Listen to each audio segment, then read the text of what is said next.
Where's your little girl? Oh, she's at my parents-in-law's house. At my parents-in-law's house. Acha? Ji. You should have brought her with you. I haven't seen her for a long time. Inshallah. Huh? Please. Hazur, could you please give some advice on how to maintain and strengthen our spiritual self whilst enduring the trials and ups and downs of this life? See, these ups and downs of the spiritual level is a natural thing.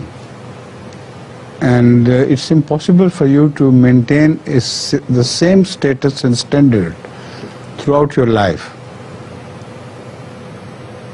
There is an example of some Sahaba who felt this change.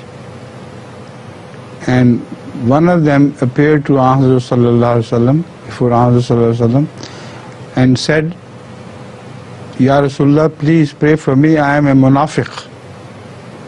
So Rasulullah said, what do you mean by you are a munafiq? You are not a munafiq.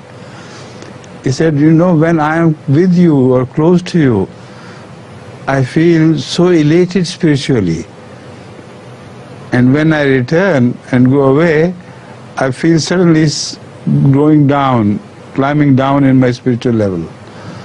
So Rasulullah said, smiled and said, this is not munafiq. This happens. It is a relief from God. Everybody cannot maintain the same standard.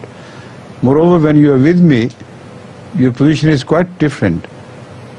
But even about other people, they cannot maintain the same standard, or that will become a routine process.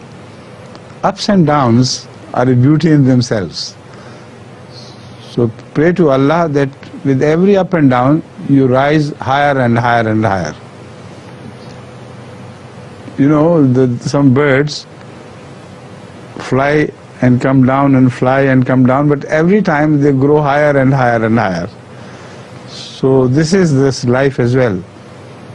You should continue to pray to Allah that after every fall, let me rise even higher than before. And inshallah, Allah will listen to that prayer.